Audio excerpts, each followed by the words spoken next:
Hey guys! So a while back I did a sketchbook review for one of the sketchbooks that I was currently working in, and I enjoyed the process so much that I thought I would give it a second go. However, unlike last time where I kind of tried out a mixed media approach where I tried to create a piece, in this video I thought I would just do some swatches and show some of what I've already done in this sketchbook. And I'm also doing it in real time as opposed to a voiceover, which is a little out of my comfort zone, but that was part of the reason I wanted to do it. So first things first, the sketchbook that I'm using is actually not advertised as a sketchbook at all. It is one of the Redbubble notebooks with blank pages. And I actually ended up buying my own just because I wanted to test out the quality of it and see if it could even be used as a sketchbook. But I will be as honest as possible about my thoughts on this sketchbook. And even on the few pages that I've worked on so far, there are some pros and cons that I want to discuss. So opening it up, I really wanted to try a lot of different mediums because it is a new sketchbook. And the first thing I noticed is that things definitely soak through more than I would like them to. Even things like watercolor are visible on the other side of the paper. And ink definitely does the same thing. I've also used some gouache, and that does not seem to soak through as much, but here you can see a fairly prominent red circle, and that was from the watercolor that I used for this part of the traffic light. So the main concern with this is it's pretty much a single-sided sketchbook, but as I mentioned, it isn't even really advertised as a sketchbook, so I can't really expect it to be too fantastic as far as actual sketch paper quality. Something I have noticed is it takes ballpoint pen very well, which was a nice thing for me after having some sketchbooks that didn't really take it that well. And the ballpoint pen didn't seem to come through to the other side all that much. The paper is kind of slick, and the main way that this sort of matters is that when you use pencil on it, it doesn't just smudge, it kind of slides in a way that can be kind of annoying. But overall, I actually have enjoyed working in this sketchbook. I have found that it's allowed me to loosen up a little bit. I think just because it's a break from my last sketchbook, which was the mixed media Hansen sketchbook, and that has a spiral binding. And every single time I have used a sketchbook with a spiral binding, I end up hating it, and I get into this art rut.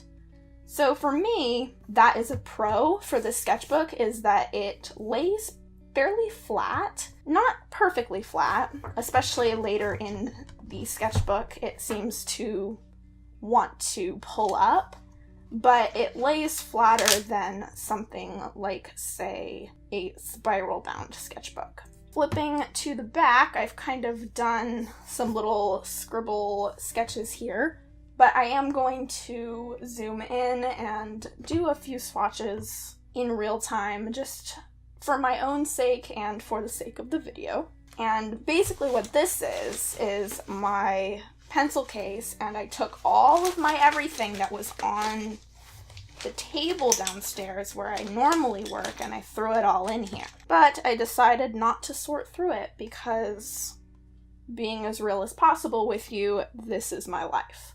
Let's just try a few things out. Let's start with a highlighter.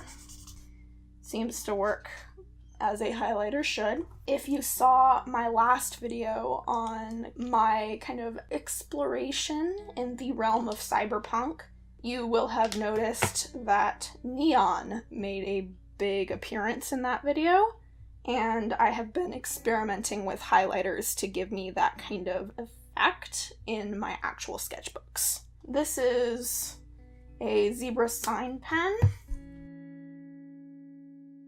It doesn't seem to bleed, which is good. I've definitely had sketchbooks in which my favorite pens bleed, which is never a good thing. But let's try this. Alright, it doesn't seem to take too long to dry, so that's good. Sometimes with paper that is kind of slick, it can take longer to dry just because it's trying to adjust. This is a Prismacolor colored pencil. It seems to apply pretty well. Considering how slick it is, I can get really light layers, but also some pretty heavy layers. This is very interesting to me because I haven't tried to use colored pencils in this sketchbook yet, mostly because I know how paper that's this kind of texture tends to respond, and they don't tend to take colored pencils very well. So the fact that this looks like it could build up and blend is very interesting to me.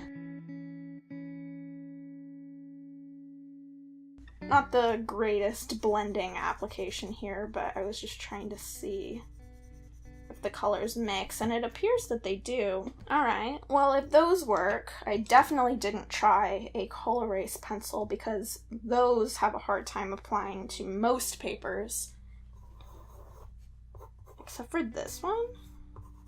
Interesting. A big problem for me with coal erase pencils, which I think is something that a lot of people like about them, is that they are kind of waxy. They're not very smudgeable, for lack of a better term. And it's not the smudging that I dislike, it's the fact that sometimes I have a hard time actually getting an application of the pencil down on the paper. I wonder if it erases. Well, it seems to erase as well as a coal erase pencil should. Here is a Uniball Signo Gel Pen. So let's go over top of this. Now, the texture of this paper, it's not necessarily super slick. It's hard to explain. I don't really know how to explain it. I don't know that I've ever had another sketchbook that has this kind of texture. The closest is actually the Baron Fig sketchbook that I did a review of last time. But even that was more slick than this and didn't take pencil applications very well.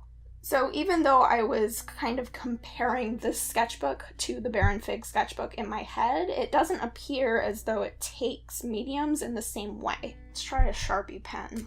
I use these sometimes when I'm doing gesture sketches or just little doodles.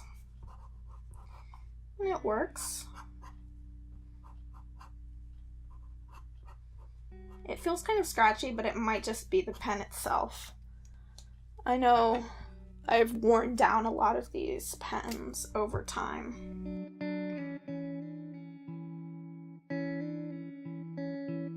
Now let's try something here. Let's try something interesting. Let's try a dark wash Derwent pencil, and this is a water-soluble graphite pencil.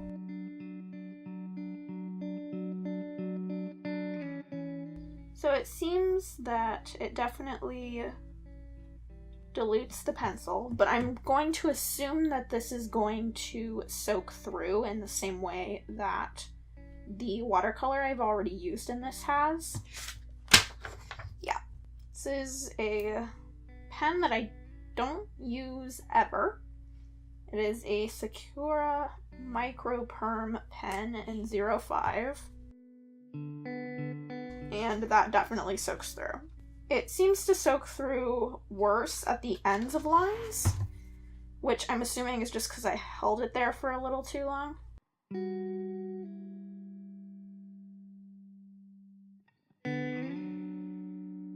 I mean, it definitely writes fine. It's just the fact that it shows through so clearly on the back. I will show you just a regular pencil. See how far it smudges? And that's not necessarily a bad thing if that's what you're going for, but my problem is a lot of times I'm not careful enough when I'm using graphite and I'll smudge my hand through it. And when you're using a paper like this, it goes clear to the edges of the paper, and that's not necessarily what I'm looking for when I'm doing graphite work. Ballpoint pen. I've already used a ballpoint pen in this. This is a Papermate Ink Joy in brown.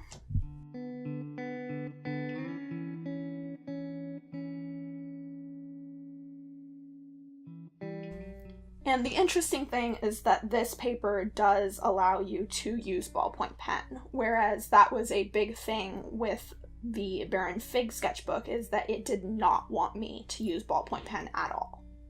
It hated it, which was unfortunate because prior to that I had really gotten into a kind of groove with using ballpoint pen just to even add in my base sketches and then worked on top of it. So I had kind of built up a style that I liked with that, and then I got the Baron Fig sketchbook and kind of ruined that flow that I had. But this sketchbook really lets you do things with ballpoint pen that I am very happy with.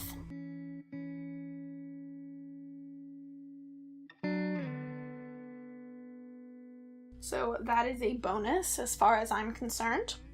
Let's just look at a regular micron pen. Most of my microns are dying, so the fact that a 01 isn't necessarily writing smoothly is probably more the fault of the pen than it is the sketchbook. And let's do one with this 08 I have. I don't use this as much, so it should probably be a better judge. It writes very smoothly, no problems. Doesn't appear to smudge, but even if it did, microns sometimes take a while to dry anyways. And so the micron does not appear to soak through as much as this other pen I was using. So that could be more a matter of the pen than the paper. Let's try to do what I did with the other one, which was hold it there for a second longer before I make my mark and see if that makes a difference. It does a little bit, but normally I don't hold my pen for that long. As was happening over here, I tend to be a little more confident about my strokes. So as long as you aren't hesitating for too long, you should be fine with microns. Now here is another little container of supplies. Let's try Crayola markers. I like to use Crayola markers sometimes just for smaller details and if I want quick shading.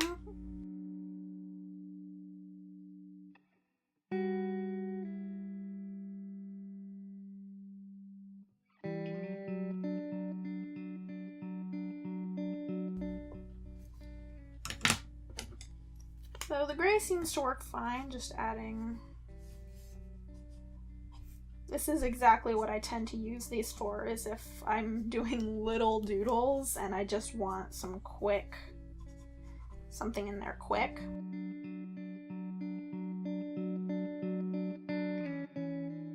Let's check the other side. So it does seem that they soak through a little bit. As with most mediums on this paper, you can see areas where it definitely is noticeable. And this is exactly why on these other pages that I was doing back here, you can see that I used gouache to kind of block out some things that had soaked through. So that was kind of the thing that I found to help, was that if something had soaked through, I just used gouache on the other side and it didn't soak through and covered up basically what was there. Let's try a Faber-Castell Pitt Pen. I have never really got into using these majorly. And yeah, as expected, it definitely did soak through. I already showed you how watercolor soaked through, so I'm not going to pull out watercolor. This is a water brush pen that has ink wash in it that I use sometimes to add shading and things like that. That doesn't seem to soak through as much as long as you use a pretty light touch. I'm pretty sure if I were to go over it again, like this, see, the paper definitely wants to pill, even just with that. So it's definitely not a paper for wet on wet watercolor techniques. And yes, if you use a second layer on top, it definitely wants to soak through. But if you just do one quick application, it seems to be fine. This is kind of what I would use it for. This is a charcoal pencil. I'm going to actually use the charcoal on this side because I don't want it to wipe onto that other page. It doesn't actually even smudge as much as the graphite, I don't think, which is weird considering the fact that charcoal seems to smudge way more than graphite. This pen sometimes bleeds on lots of different papers. So the most notable one was my gray-toned Strathmore sketchbook. It hated that paper. It hated that paper like nobody's business. I had never seen a pen hate a paper that much. It feathered so dramatically. But it actually doesn't seem to be doing that on this.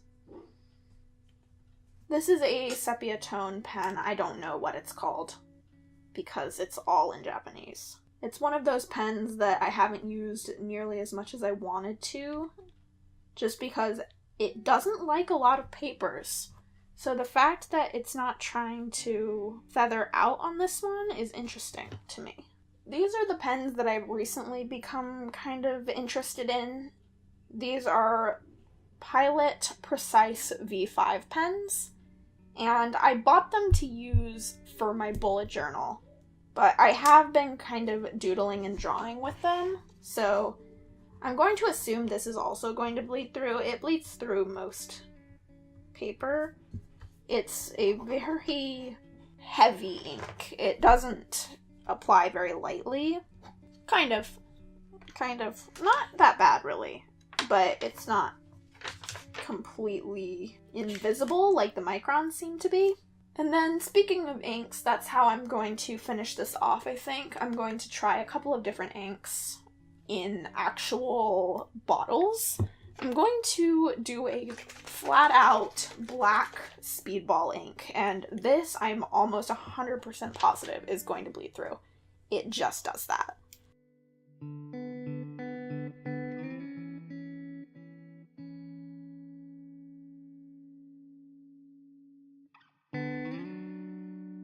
It takes the ink fine.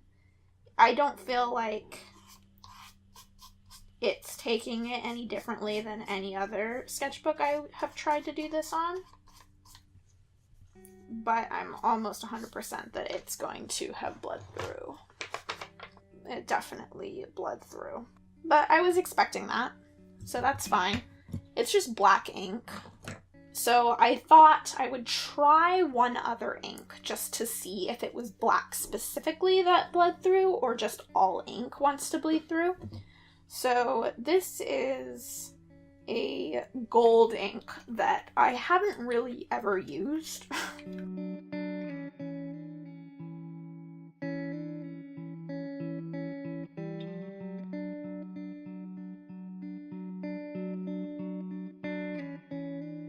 Oh, look at that. How shiny that is. I'm definitely going to need to use that again. You know what? It's hard to tell if it bled through.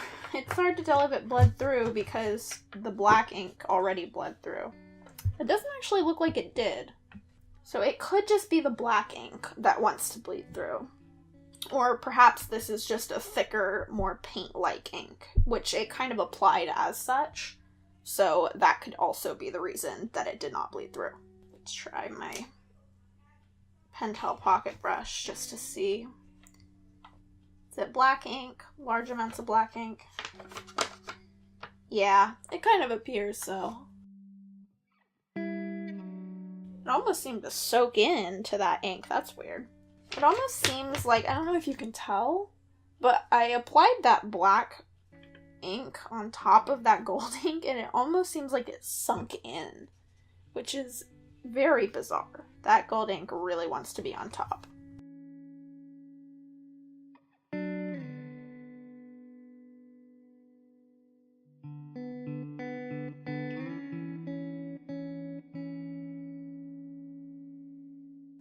Okay, so I'm probably going to pretty much call that here. This is my swatch page. This is basically how I do swatch pages. I will doodle and swatch and basically just make a mess. But I like the way it looks. I think it's kind of fun. It's a more experimental way of doing it, I guess. So my overall review, let's zoom out a little bit here. You can see the mess that my desk has become. My overall review here is that it's not a bad sketchbook, but it definitely was not made to be a sketchbook, or really a journal for that matter. If you have to be that picky about the pens that you're using in it, it shouldn't bleed through as much as it does to be even a journal, much less a sketchbook. But I personally don't mind all of this bleed through, and what I tend to do is use it as an excuse to force myself to do different gesture sketches. So if you don't mind the bleed through, it's not actually a bad sketchbook. It takes a lot of mediums really well. With the exception of graphite, it really hates graphite, but most inks and pencils it seems to do pretty well with. So I don't know how long this video is going to be by the time I've cut it down. Hopefully not nearly as long as the raw footage, which is now sitting at about 46 minutes. However, I hope that it was useful to you in some way, especially if you were kind of mulling over Redbubble journals and wondering how they would react as sketchbooks. So thank you all so much for watching. You can subscribe if you want, and I will see you guys next time. Bye.